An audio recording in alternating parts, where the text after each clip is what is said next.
Last week, Nintendo surprised everybody by releasing Kirby's Tilt N Tumble on Nintendo Switch Online. This marked the little puffball's 9th appearance on the subscription service, with the 10th one on the way in the form of Kirby and the Amazing Mirror. Clearly, Nintendo loves Kirby and his cartoony friends. But what did Electronic Gaming Monthly think of this series back in the day? How does a game like, say, Tilt N Tumble rank compared to the more traditional side-scrolling adventures? Now, in case you're wondering, EGM reviewed a total of 12 Kirby games between 1993 and 2008. That's a good chunk of both the mainline series and the spin-offs. But there were some weird omissions. For example, they did not review the original Dreamland released on the Game Boy. They skipped right over the aforementioned Amazing Mirror. And yeah, they didn't even bother with Kirby's Avalanche, despite giving the almost identical Dr. Robotnik's Mean Bean Machine a solid 7.6 out of 10. But let's not dwell on the few titles that they missed, because they reviewed more than enough classics to make for a great list. What we're going to do today is count down the best and worst Kirby games using Electronic Gaming Monthly's own words and scores. There's no editorializing here, we're just going to focus on what the critics said back when these games first came out. So go and grab a big bag of marshmallows, because this episode of EGM Ranks Kirby will definitely suck. On purpose.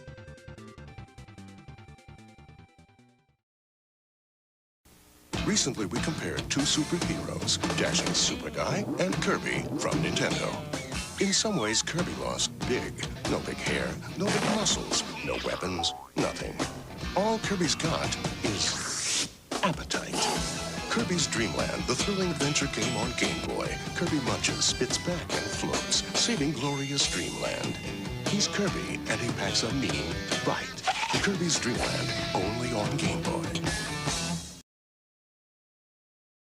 Alright, kicking things off, at number 12 we have Kirby Tilt N Tumble on the Game Boy Color. As a Kirby fan, I'll say that I like Tilt N Tumble, but it would have been better if there was an option to play with a control pad. Its biggest problem is the tilt technology. You need to have the Game Boy under direct light to see what you're doing, but you have to tilt it for control, making it nearly impossible to play unless you're in an area flooded with light, like outside on a sunny day. Forget about playing it on a plane, in a car, or with a third-party light. Plus, it's not always easy to get the tilt calibrated. Aside from that, I love the mini-games, and the graphics are up to what you'd expect from Nintendo. Good fun, but the tilt drags it down. Number 11, Kirby Squeak Squad on the Nintendo DS. Yeah, what's up with the game not doing anything nearly as innovative with the touchscreen like Canvas Curse did? At least we find out that, despite popular belief that he's filled with yummy custard, Kirby actually just holds power-ups in his stomach. The multiplayer games are nothing special, and more of a game of who can scratch the shit out of their screen with their stylus the fastest. Frankly, playing with the contents of Kirby's tummy will just have you hungry for something of more substance. Number 10, Kirby Air Ride on the GameCube. The unfortunately titled Kirby Air Ride is a tough game to review. It seems like the developers put a lot of effort into making it a polished, complete racer, which is definitely a good thing. The problem is, I can't manage to keep myself interested enough to even bother completing many of the modes. See, Air Ride's one-button gameplay is designed to be simple, but unfortunately, anybody over the age of 7 will likely find it to be way too simple. Air Ride's one redeeming factor is its multiplayer, but even so, it's more likely to appeal to a younger crowd than anyone interested in serious racing. Number 9, Kirby's Pinball Land on the Game Boy. Okay, Game Boy, green is an annoying look to have to play anything on. Yet I just can't help but like that puffy little Kirby guy. If you have to take a portable with you, this one is cute and quite addicting. Normally, I don't care for video pinball, but this one has decent graphics and sound for the little green machine. Features like second chance balls, moving targets, and multi-level play make it a more than bearable cart to tote. Number 8, Kirby's Dream Land 2 on the Game Boy. Okay, I guess I'm just a little softy for little cream puff Kirby. I actually got into this game, believe it or not. I guess old Sushi may have to reevaluate his stance on the Game Boy. What made this game worth it, besides the added benefit of it being portable, was the cute characters. Kirby and his friends have a bunch of cute attacks. I just found myself playing more and more to see Kirby's next friend and what his powers might be. It's a simple game, but really cute. Number 7, Kirby's Block Ball on the Game Boy. This newest outing of Nintendo's I've Seen 'Em Everywhere Kirby character is an addictive little game with simplistic graphics and no screen scrolling. In other words, it's an ideal Game Boy title. Kirby's Block Ball takes the basic Smash the Box theme of Breakout and Arkanoid, and adds bonus levels, more paddles, and superpowers that let you knock out bunches of blocks at once. And these powers are a nice touch, since you'll need careful aim to acquire them. Still, even with lousy aim, the game is still a little too easy and short enough to beat during one long car trip. But Kirby's Block Ball is geared towards gamers 6 and up, after all. Number 6, Kirby's Nightmare in Dreamland on Game Boy Advance. Kirby will automatically appeal to Hello Kitty fans, Polka maniacs, and anyone who can appreciate a lovable pink blob. It's a simple game, and therein lies the appeal. You float Kirby around colorful, straightforward levels, meeting and beating on other cute little blobular enemies. It's so easy, you can just sit back and enjoy the high cuteness factor without having to repeat sections over and over to get past them. The stages are short and manageable, so you can fly through them pounding on every baddie or just choose your favorite to pick on. The game doesn't last long, but maybe that's good. Before his puffy pinkiness gets a chance to get annoying, you're done! Number 5, Kirby's Adventure on the Nintendo Entertainment System. Can Nintendo pick winners or what? Kirby's Adventure is an absolute blast to play. Kirby's ability to acquire techniques from eating enemies is fantastic. Incredible gameplay with tons of power-ups keep you glued to the screen. A vast improvement over the Game Boy version. I can't wait for the Super NES. Number 4, Kirby 64, The Crystal Shards on the Nintendo 64. I have to tell you, Kirby is the absolute cutest little guy I've ever seen in the world of gaming. He's one of the few ridiculously wholesome looking characters that still has an edge, and it shows through in this amazing new Kirby installment. Even with its cuteness and cartoon graphics, Kirby 64 is for anyone, male or female, who loves a solid platformer.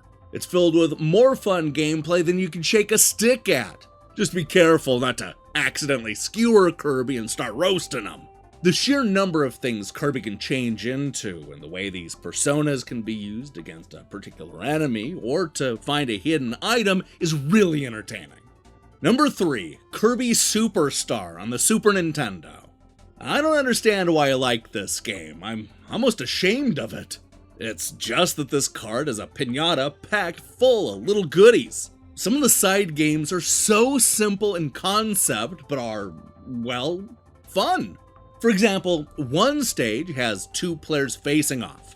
When the game tells you to draw, the first player to hit his or her button wins. It's so stupid. Maybe it's an ego thing, because I find myself wanting to play this against other folks in the office. The side-scrolling is awesome, full of action, full of power-ups, and full of excitement. You'll just have to experience it to understand what I mean. Once you play it with a friend, you'll be hooked. Number 2, Kirby Canvas Curse on the Nintendo DS. Canvas Curse is the first DS game from Nintendo that really delivers the kind of quality and polish I've come to expect from the company.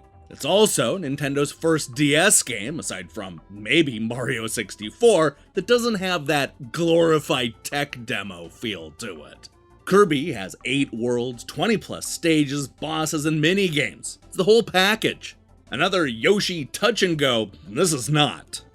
And finally, at number 1, Kirby Superstar Ultra on the Nintendo DS. If you've played any of the Super Smash Bros. Games and wondered where a good deal of the items and characters come from, chances are you've never played a proper Kirby game. Superstar Ultra is an enhanced remake of the excellent Super NES platforming classic Kirby Superstar with some DS bells and whistles thrown in for good measure. The Meta Nightmare Ultra mode essentially consists of repeating portions of the game that you've already seen, but with an overpowered Meta Knight instead of Kirby. It's an issue further exacerbated by Kirby's inelegant level design. It's clever at times, but compared to the Mario games from that era, Ultra is filled with flat, wasted space that platforming vets won't have any trouble with. At the same time, that problem's easy to tolerate because Kirby and company are just too damn cute and cheerful. If Smash Bros. Piqued your interest, Ultra's your next step.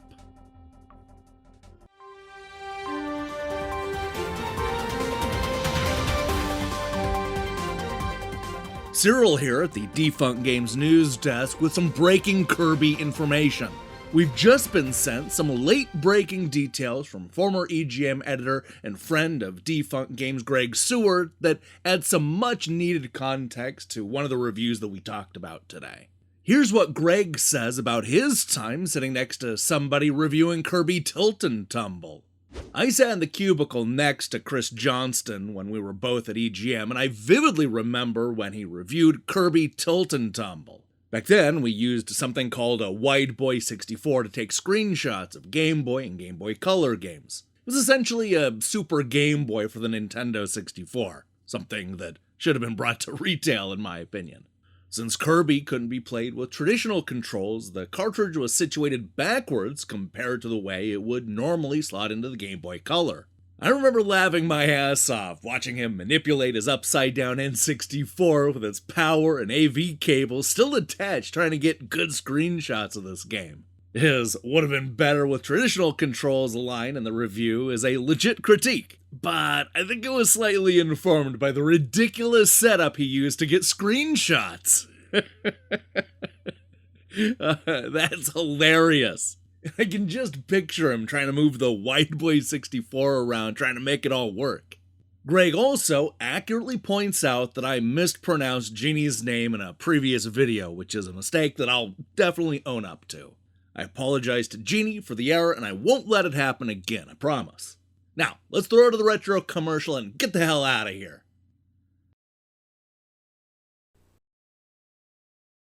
Hey, thanks for watching us count down EGM's best and worst Kirby games. If you liked what you saw here, then you should know that we have a whole playlist full of episodes just like this one. We go over Sonic, Mario, Street Fighter, Twisted Metal, Ridge Racer, Virtua Fighter, Army Men, and so much more. There are more than 40 of these episodes, so go ahead and check out the full playlist. Now, here's the question I have for you. What's your favorite Kirby game? Is it one of these games that we covered today, or is it maybe one of the newer titles? Let me see your picks in the comments below. In other news, we'll be back later this week with a review of that Stasis sequel, Lost Epic, and I don't know, maybe even Bus World. I know how excited you are for that Bus World review. But yeah, wait for that. I strongly recommend you click that subscribe button and support what we're doing here. Until then.